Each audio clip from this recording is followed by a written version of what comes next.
My name is Emily, and my mother chose my brother's vacation over my wedding day. I didn't scream or confront anyone. I stayed quiet for months. What happened next forced me to draw a line I never thought I would. If you've faced something similar, share your story in the comments. The morning started the way weddings are supposed to start. Too many people asking questions and not enough time to answer them. The florist needed approval on the centerpieces. The MC wanted to confirm pronunciation for last names.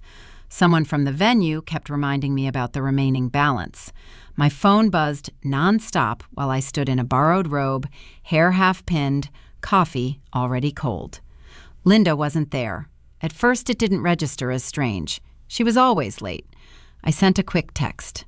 No reply. Another buzz came in, but it was the caterer confirming dietary cards. I called her, straight to voicemail. The coordinator poked her head in. "Do you want to hold the ceremony a few minutes?" "She'll be here," I said, because that was easier than explaining. 10 minutes passed, then 15. The text came through while I was signing off on the seating chart. "I'm at the airport," Linda wrote. "I'm flying to Hawaii with Mark. Your brother is really stressed and needs this trip." That was it. No apology, no explanation longer than a sentence. I stared at the message long enough for the screen to dim. When I called back, it rang once, then stopped. Another message followed. "It's already paid for." The timing caught my attention before the words did. The departure time on the boarding pass she attached matched the exact minute our ceremony was scheduled to start. In the bridal suite, my dress hung untouched. Guests' voices drifted through the wall, low and curious. Someone knocked and asked if everything was okay. "She's not coming," I said. The words landed without drama. They felt factual, like confirming the weather. A notification popped up from the family group chat. Mark had reacted to my earlier message with a thumbs-up emoji. No text, just the symbol, bright and cheerful. The venue manager slid a clipboard toward me. "We just need your signature for the final payment." I signed my name while rereading Linda's message. At least someone showed up on time. A bridesmaid offered to grab my phone. I shook my head. It stayed in my hand, screen still lit, the airport terminal visible behind Linda's message. People rushed past her in the photo, rolling suitcases, heading somewhere else. The coordinator returned, voice soft but firm. "We're ready when you are." Music began outside, the first notes drifting in. The chatter faded, shoes lined up by the door. The room shifted into motion without waiting for permission. Someone helped me into the dress. Zippers closed, fabric settled. The phone buzzed again, this time from Linda. "Please understand." No punctuation, no follow-up. Months later, married life settled into routines that didn't ask questions. Morning coffee rotated between 2 mugs. Work emails replaced wedding checklists. Groceries arrived on Tuesdays. The apartment learned our footsteps and stopped echoing. Nothing dramatic followed the ceremony. Days simply stacked and kept moving. Family conversations did the same. When relatives called, the wedding came up as a sad footnote, something unfortunate that had already passed. A cousin said it was a shame. An aunt said, "These things happen." Someone else suggested stress makes people do odd things. The sentence always ended with a shrug, as if that closed the matter. At a Sunday dinner, my uncle leaned back and said, "You know how your brother is." Another voice added, "You've always been more understanding." No one asked how it felt. No one asked what was needed. The expectation hovered without being spoken. Absorb it, smooth it over, keep things pleasant. Linda waited months before calling. The ringtone flashed while laundry spun in the background. Her voice sounded normal, cheerful even, like the missed wedding had been an appointment that ran long. "Mark's anniversary dinner is coming up," she said. "I was hoping you could come." A pause followed, practiced. "We could really use your help," she continued. "You're good at these things, photos, organizing, keeping everyone on schedule." The request landed without ceremony. My answer came back just as plain. "I'm busy that weekend." Silence filled the line, thin but deliberate. "Busy?" Linda repeated. "It's family." The washing machine clicked to a stop. A sock slipped from the dryer door onto the floor. "I can't make it," I said. Her tone shifted, softer, wounded. "So you're still upset," she said. "You're holding a grudge." The word hung there, waiting to be corrected. It wasn't. Messages followed that afternoon. A cousin asked if everything was okay. Another relative reminded me how important it was to show up for milestones. Someone wrote, "Be the bigger person." Daniel listened without interrupting while dinner cooked. When the calls ended, he set down the spatula and asked one question. "Have you ever actually said no before?" No defense followed it, no advice, just the question, steady and inconvenient. Later that night, a notification from the bank caught my attention. While reconciling monthly expenses, a familiar transfer surfaced, dated 2 weeks before the wedding. The amount stood out immediately. The recipient did too. Mark. The note field read, "Temporary help." Nothing else. Scrolling back showed no repayment, no follow-up, just the permanence of a completed transaction. The timing aligned too cleanly to ignore. A trip to Hawaii, a ceremony scheduled down to the minute, money already sent. The calendar reminder arrived the next morning. Linda had added the anniversary dinner and marked me as tentative. A location, a time, a note requesting arrival early. I edited the entry and added my own line. Tentative. Guilt. The label fit better than expected. Throughout the week, reminders surfaced in small ways. A group photo from the wedding popped up in shared memories. Mark's face wasn't there, but Linda's empty chair stood in the background, neatly folded program still resting on it. The image disappeared as quickly as it came. Another message from Linda followed. "I don't want this to become a thing," she wrote. No mention of the trip, no mention of the money, just the implication that the problem was growing legs. Friday arrived with rain. The apartment smelled like coffee and printer ink. While reviewing documents for work, my phone vibrated again. "I need an answer by Friday," Linda wrote. "The dinner is this weekend." A text from an aunt arrived with a smiley face that didn't match the words. "Your mother is hurting," she wrote. "It wouldn't cost you anything to go." Another relative suggested compromise. "Just stop by for an hour," he said. "Make an appearance." Each message assumed availability, not consent. Each framed attendance as a simple transaction. The more they arrived, the more practical the requests became. Could I pick up balloons? Could I bring a camera? Could I manage seating so no one felt awkward? The same skills were being requisitioned again, familiar and unpaid. Daniel glanced at the calendar on the fridge, magnets holding it flat. "They've already planned around you," he said, "whether you show up or not." A reminder chimed. The edited entry blinked. Tentative. Guilt. Linda showed up on a Thursday afternoon without calling first. The doorbell rang while emails were still open on my laptop, the workday half finished. Through the peephole, her coat was buttoned wrong, hair pressed flat from the rain. She held her purse the way she always did when she expected to be invited in. The door opened before the bell rang again. "I was nearby," she said, stepping inside. "I thought we should talk." The word "should" landed where it always did, heavy and already decided. Her coat stayed on as she moved into the living room, eyes scanning the space like it was a set she recognized but didn't fully approve of. "Family shows up for each other," Linda said. "You know that." She sat without waiting to be offered a chair. "I don't understand why you're making this difficult," she continued. "It's just one dinner." The calendar on the wall still had the anniversary date circled in red. I walked past it and opened the drawer beneath the console table. The sound of paper sliding against paper filled the room. 2 airline tickets came out together and landed on the table between us. Linda's gaze dropped. "We're going away that weekend," I said. "Daniel and I." Her mouth tightened. "You planned a trip?" she asked. "On purpose?" They were cheaper than I expected. The words stayed calm. The effect didn't. Linda straightened, palms flattening against her knees. "This feels unnecessary," she said. "You're proving a point." The tickets sat there, dates clear, destination printed in bold. The same weekend, no overlap left to negotiate. "You could change it," she said.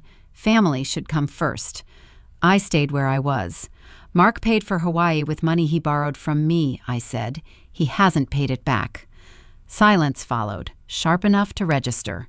Her eyes lifted slowly, searching my face for a crack that didn't appear. "Why didn't you say anything before?" she asked. The question didn't sound curious. It sounded like a correction. Linda leaned forward. "This is what I mean," she said. "You keep things to yourself and then explode later." No response came. The drawer stayed open behind me, empty now except for dust and an old warranty booklet. "You're ruining the family dynamic," she continued. "People are talking." Her phone buzzed. She ignored it. "You've always been the steady one," Linda said. "Everyone depends on that." The phrasing slid past the issue, heading straight for familiarity. It didn't land the way it used to. The chair across from her scraped softly as I stood. She looked up, surprised by the movement more than the decision. "I need you to understand what you're doing," she said. "This hurts people." The tickets remained untouched. The edges curled slightly where they met the table. "I didn't come here to fight," Linda added. "I came to fix this." The fix had already been outlined. Attendance, cooperation, silence. The front door opened. Cold air slipped in with it. Linda followed, steps slower now, careful. "You don't have to do this," she said. "We can still talk." The hallway light flicked on. Her purse strap slid off her shoulder and she adjusted it without looking. "I just want things to go back to normal," she said. The door closed between us. Work didn't slow down just because my family did. The office calendar filled itself, meetings stacked, and deadlines stayed indifferent. On the morning before Mark's anniversary, emails blurred together until my phone vibrated with a name I hadn't expected to see. Mark. The message was short. "You didn't have to air dirty laundry like that." No greeting, no context, just the accusation, dropped like something that had been waiting to be thrown. Before there was time to respond, another notification followed. A cousin canceled lunch plans for the following week. "I don't want to get pulled into drama," she wrote. "Hope you understand." The word drama appeared again an hour later, this time from an aunt who usually sent photos of her dog. "Families fight," she said, "but this is getting uncomfortable." Uncomfortable was apparently worse than unfair. The phone stayed face down during a project update, but the vibration kept creeping across the desk. When the meeting ended, the screen lit up with a long email preview from Linda. The subject line alone took up most of it. "After everything I've done for you." The message opened with history, years compressed into bullet points without bullets. Rides to school, late nights, sacrifices that had never been framed as debts before. "I've always put you first when I could," she wrote. "I didn't raise you to be this selfish." The language moved carefully, never naming the wedding or Hawaii directly. Instead, it circled the idea of gratitude, of obligation, of disappointment. A paragraph later, the tone sharpened. "You know how fragile Mark can be," Linda wrote. "I thought you would understand that." There it was again. Understanding as expectation, silence as cooperation. Scrolling reached the end faster than expected. No question waited there, only a conclusion already drawn. "I'm asking you to think about the bigger picture," she wrote. "This is bigger than one day." Another vibration cut through before the email could be closed. A message from Mark arrived, this time longer. "You made Mom cry," he wrote. "You didn't have to make it public." Public apparently meant between the three of us.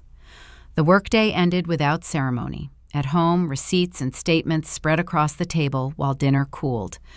The bank site refreshed slowly, pages loading one by one. Clicking through transfers led to the same transaction from weeks before the wedding. The amount hadn't changed. The date hadn't either. This time, a linked note appeared, a reference number tied to another account, Linda's. The transfer hadn't come straight from me to Mark. It had been routed, managed, arranged. The realization didn't arrive with emotion. It landed like confirmation. Daniel leaned over my shoulder, reading without speaking. "So she handled it," he said finally. The statement didn't ask for permission. A second document showed the withdrawal from my account, followed by Linda's name in the memo line. Not help between siblings, a system. Another email from Linda arrived before the laptop could be closed. "We need to talk before this goes too far," the subject read. Daniel didn't reach for the phone. He stayed where he was, hands resting flat on the table. "This isn't about the dinner," he said. "It never was." No solution followed the observation, just space to hear it. The pattern assembled itself without commentary. Money moved quietly. Decisions got made elsewhere. When silence held, things worked smoothly. When it didn't, pressure arrived from every direction at once. A notification from work chimed, reminding me about an early meeting the next morning. The calendar still showed the anniversary, highlighted, untouched. Another message from a relative came through, softer than the rest. "She's your mother," it read. "You only get one." The apartment stayed awake with me that night. Daniel had gone to bed after asking if I needed anything, and the answer had been no, even though the table was still covered in papers. The lamp cast a small circle over bank statements, email printouts, and the folded itinerary for our trip. Everything had a place. Nothing felt settled. The sequence didn't need much effort to replay. The wedding, the silence afterward, the calls that pretended nothing had shifted, the visit at the door, the email that counted favors like receipts. None of it felt new. What felt different was the space between each moment, wide enough now to see what kept filling it. Silence. That had always been the move. When something felt off, staying agreeable kept things moving. When money came up, offering help prevented awkwardness. When expectations appeared without being stated, meeting them early avoided disappointment. The pattern didn't start with Linda or Mark. It had just been reinforced by them. Saying nothing had been framed as patience. It had looked like maturity from the outside. The cost only showed up later, after decisions had already been made by someone else. The phone stayed face down while the printer hummed. Pages slid out, warm and orderly. Daniel returned with a glass of water and placed it near the edge of the table. "These are the statements you wanted," he said. Paper stacked neatly, clipped at the corner. Dates lined up in a way that no explanation could soften. The transfer from my account, the temporary stop, the final destination. Another page showed the booking confirmation for Hawaii, time-stamped the same afternoon. "They didn't even wait," he said. The observation landed clean. No judgment followed it. Money had always been the easiest lever. It moved faster than conversation and left less room for argument. Paying smoothed things over. Helping proved loyalty. Covering gaps prevented scenes. Over time, it became expected, then invisible. The word no sat unused, untouched by habit. It hadn't been withheld because it was cruel. It had been avoided because it felt disruptive. Quiet cooperation kept relationships predictable. That predictability had turned into permission. Daniel leaned against the counter, arms crossed, waiting. "If you put this out there," he said, "they won't like it." That wasn't advice, just information. Liking had been the unspoken goal for years. Being dependable, being reasonable, being the one who didn't make things harder. That image carried weight. Losing it would come with consequences. "Once it's said," he continued, "you can't take it back." The choice clarified without discussion. Arguing about motives or intentions wouldn't change anything. Explaining feelings wouldn't either. Boundaries drawn with words alone had already failed. The goal shifted. Not winning, not convincing, ending the pattern. The envelope sat open beside the tickets. Folding the statements took longer than expected. Creases pressed carefully into place. The action felt deliberate, each edge aligned before sliding the pages inside. This wasn't a confrontation kit. It was a record. Daniel watched without stepping closer. "You don't have to send it," he said, "but you should keep it." The envelope closed with a soft line of glue. Morning arrived without ceremony. The alarm went off, then stopped, then went off again. Daniel moved around the bedroom quietly, pulling on a sweatshirt, checking his phone, glancing at the clock. The suitcase waited by the door, zipped and upright, handle already extended like it expected to be grabbed. The anniversary dinner was scheduled for that evening. The reminder still sat on the fridge calendar, untouched. While coffee brewed, the phone lit up on the counter.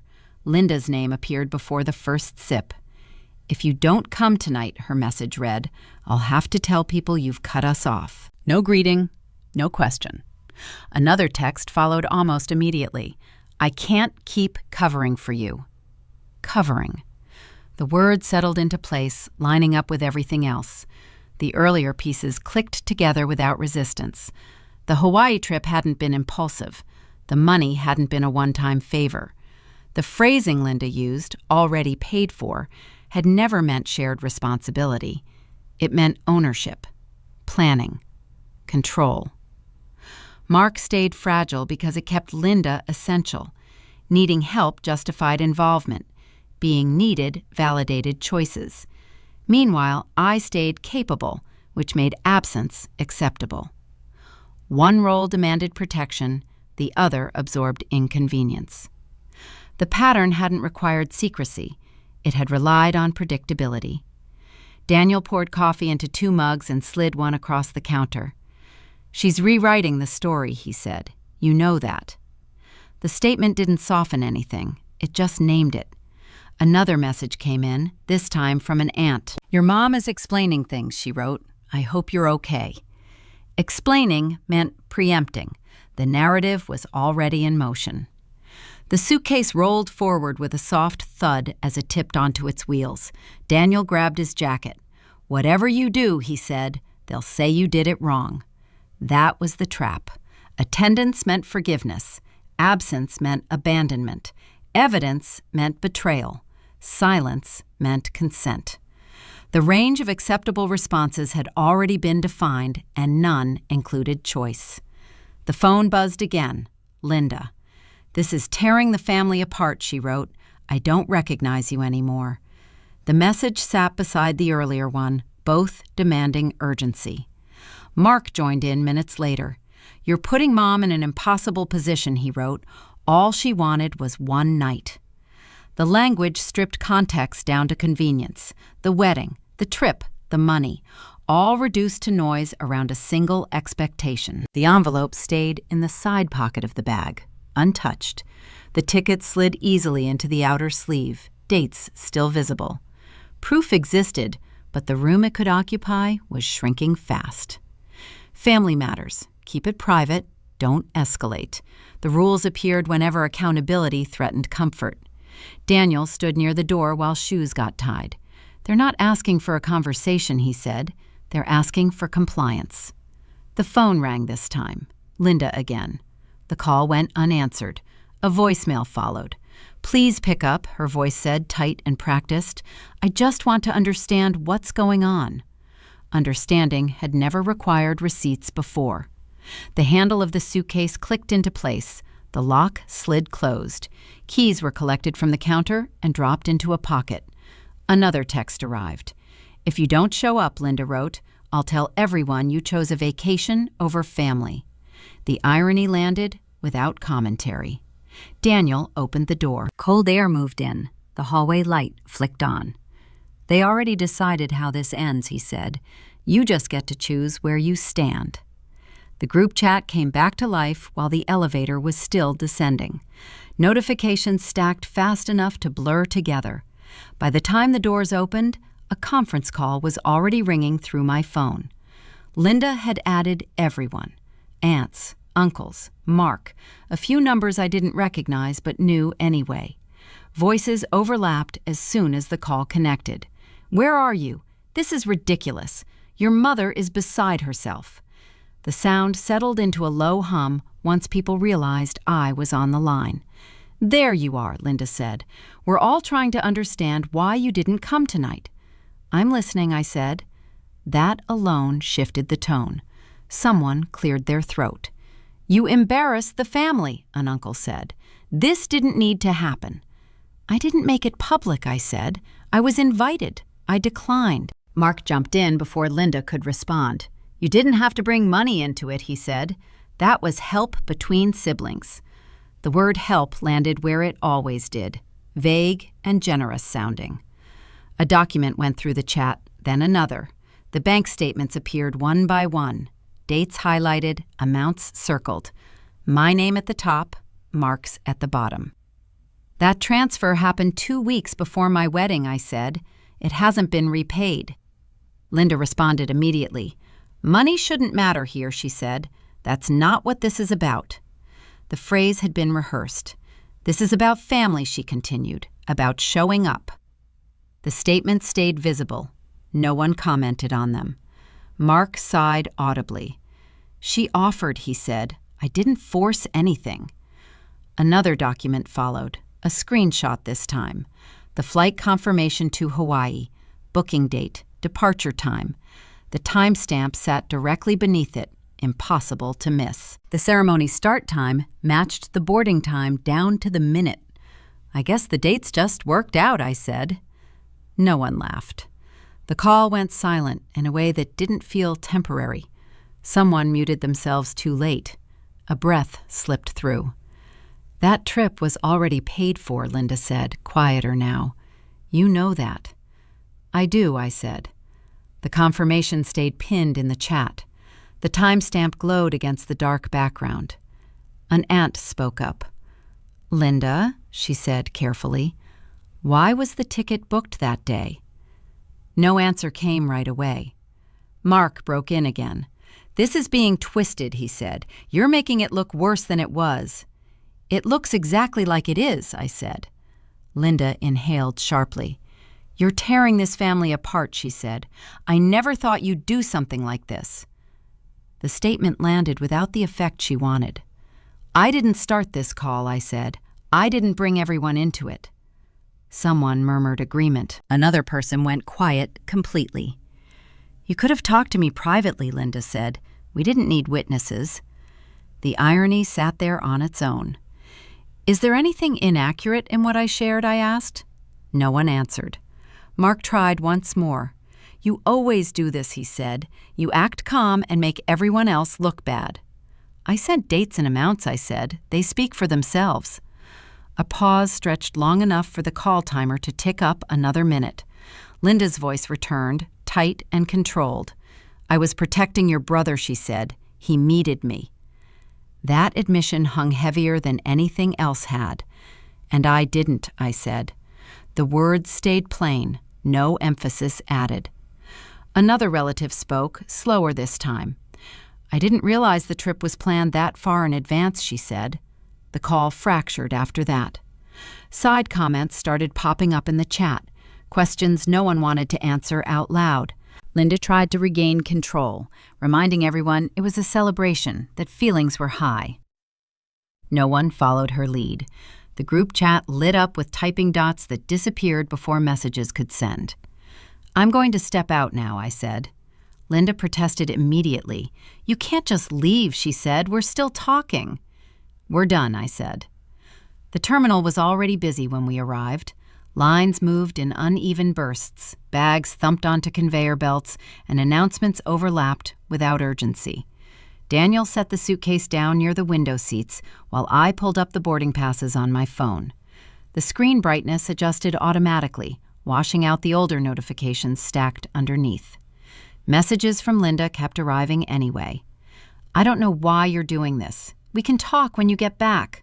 Please answer me. None were opened. The phone stayed unlocked only long enough to show the passes, then dimmed again. Mark hadn't reached out since the call ended. That silence carried more weight than anything he could have typed. Without someone stepping in to smooth things over, his pattern stalled. No follow-up explanation arrived, no request for help disguised as concern. Daniel leaned back in the chair and stretched his legs. You okay? He asked. Yes, I said. The answer didn't require a pause. Across the terminal, a mother adjusted her child's backpack while talking into her phone. Two men argued quietly about seat assignments. Life moved forward in small negotiations that didn't need witnesses. Another vibration came through. Linda again. If you don't respond, people are going to worry. That one stayed unread, too. There was no confrontation waiting on the other end anymore. No final argument, no dramatic apology. The distance formed on its own, clean and unannounced. At a charging station nearby, the laptop came out of the bag. While it booted up, email refreshed itself automatically. A confirmation message from the airline appeared at the top of the inbox. Subject line, clear and efficient. Flight confirmed. The message moved into a new folder with 2 clicks. The folder name already existed, Family Events. The label caught my attention long enough for a breath to pass. The corner of my mouth lifted before the screen closed. Daniel noticed. "What?" he asked. "Nothing," I said. The boarding group was still 10 minutes out. People gathered near the gate anyway, standing early like it might change something. Our seats stayed empty. The suitcase rested between us, handle lowered now, patient. The phone vibrated again. Linda's name flashed, then disappeared as the screen locked. No answer went back. No explanation followed. The consequences didn't arrive loudly. They showed up as absence. Fewer calls, no follow-up plans. A gap where automatic access used to be. That gap felt unfamiliar, then neutral. The boarding announcement echoed overhead, calm and procedural. Group numbers moved forward. Daniel stood, pulling the suitcase upright again. Another message came through as we joined the line. "You're really doing this," Linda wrote. Yes wasn't typed. Neither was no. The gate agent scanned our passes. A soft beep confirmed them. Shoes crossed from tile to carpet without ceremony. Behind us, conversations continued. Ahead, the aisle narrowed. Daniel went first. The suitcase followed. My phone stayed in my pocket this time, screen dark. The cabin smelled like recycled air and coffee. Overhead bins opened and closed in sequence. Someone apologized for bumping an elbow. A child laughed too loudly and was shushed. We found our seats. Bags slid under the chairs. Seatbelts clicked. Outside the window, the ground crew moved efficiently, unaware of any family conflict happening 30,000 feet below their concern. The plane door closed. The sound sealed the moment, without commentary. As the aircraft began to move, the phone vibrated once more. The notification didn't get a glance. The motion of the taxi carried everything forward, steady and irreversible. The runway lights lined up ahead. The engine pitch changed. Speed built. There was no ceremony to mark the shift, just forward motion, uninterrupted, as the plane lifted and the terminal shrank behind us, the line of waiting passengers blurring into distance, while the aisle lights dimmed and the seatbelt sign stayed on.